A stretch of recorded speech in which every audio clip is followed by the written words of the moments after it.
Yo people, welcome back to the YouTube channel. You already know what time it is. It's time for another video. Big up your damn selves in the building. Make sure you smash up the likes every single damn time and subscribe if you are new. Now, there's breaking news from Ornstein with the dagger whilst I was doing my watch along that Olise is going to Bayern Munich and he has agreed personal terms with them over Chelsea, Manchester United and Newcastle. Now, there was a lot to pick apart.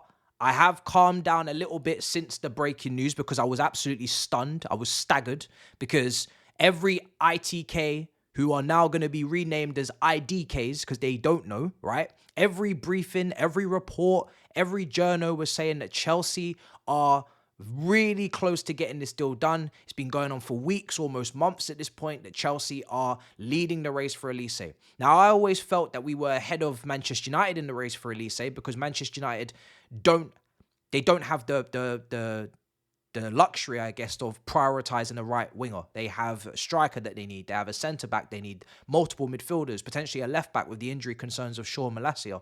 So I was always confident that Chelsea were ahead of Manchester United in the race. However, if another big club, big European club that could offer Champions League football came in, which is not a surprise because he's that good, I think he's a really good player. You guys know I'm really, really high on Olise. I'm very, very confident in the quality of the player that we saw at Palace for the last few years. And I think he would have been an instant upgrade over Madueke at right wing and an instant upgrade to the Chelsea squad, bringing goals, creativity, and a dead ball specialist. He's just a very complete player. I am a big fan of the player. But I'm not shocked that we lose the battle to a European giant of a Bayern Munich. What I don't like about this is the kind of way that we've tried to spin it. We've tried to make ourselves seem like we couldn't compete with the wage structure. Now, initially, there were reports coming out from Nathan Gissin only, which is that Chelsea couldn't pay him his 300 plus K a week. Apparently, Olise reportedly wanted to be the highest earner at Chelsea. Now, I personally don't believe that because why does it take 3 or 4 or 5 weeks to find out that Olise wants to be the highest paid player at Chelsea after agreeing personal terms with him last summer? Why does it take that long to find out that information? If you're going to chase a player, make them your priority target, make them your be-all and end-all, why do you only find out that information today? The same day that Bayern Munich closed the deal. No. That doesn't sound right to me.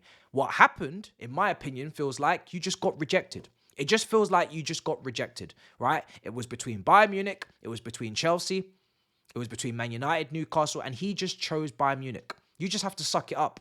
You just have to firm it. He chose Bayern Munich. Why? Because they're in the Champions League.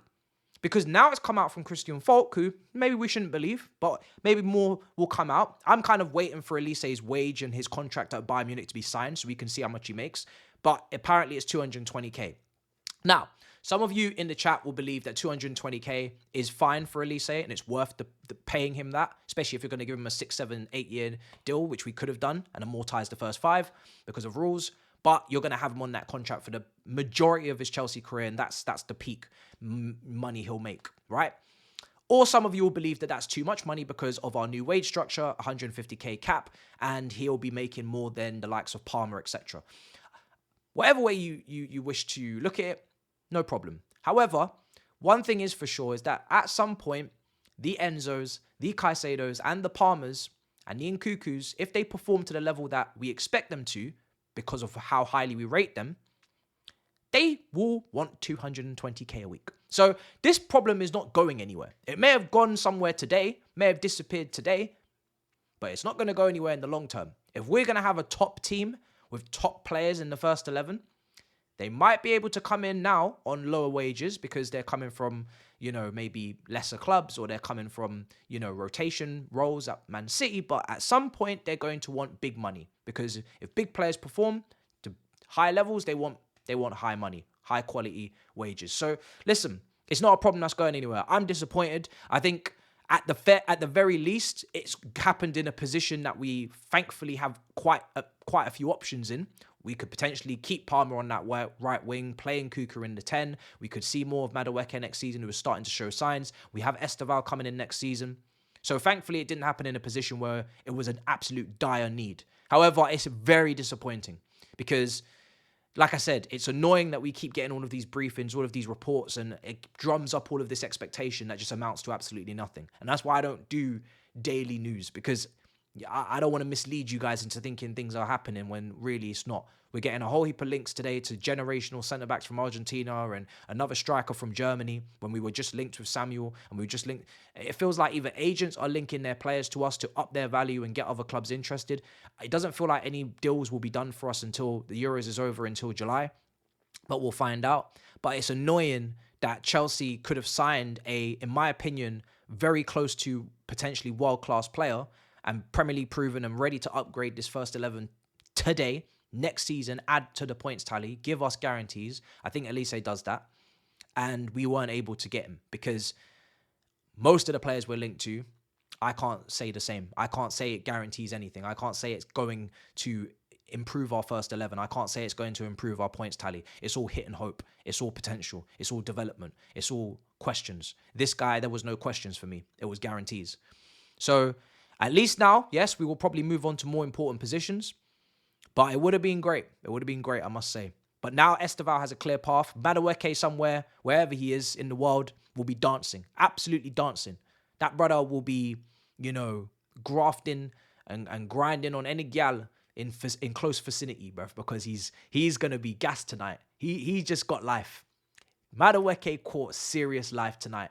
If there's anyone that, deserves, I guess, the opportunity to maybe, celebrate that news, is probably him, because he's just given himself another year at Chelsea, and now it does allow for him and Esteval to potentially mix as a pairing in the following years.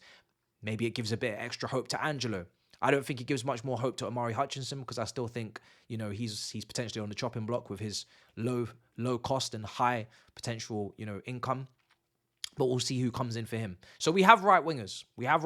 But like I said, you just got to be careful, man, because people are telling fibs. People are saying that the deal will be done next week. Chelsea and Olise is really close and it's going to happen. It's clearly not.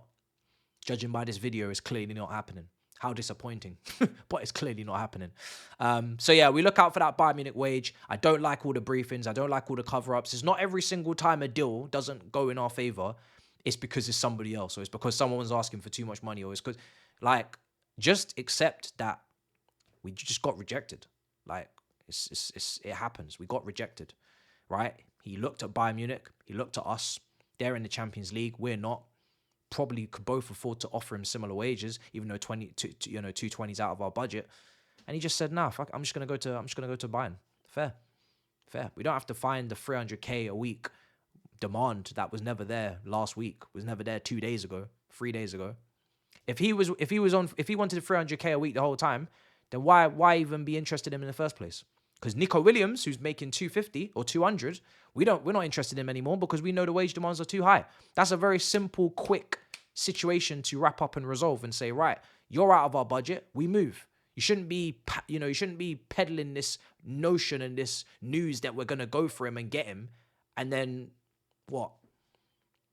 After knowing the contact, after knowing the player, personal terms last year, now suddenly the wage is sky high? Nah. So yeah, guys, listen, Bayern Munich are getting Olise. We're not. Disappointing, because I really rate the player. It's the one winger that I actually know and really want out of all of the wingers we've signed and are rumoured to be trying to sign. This is the one that I actually really, really wanted. But it is what it is. We move.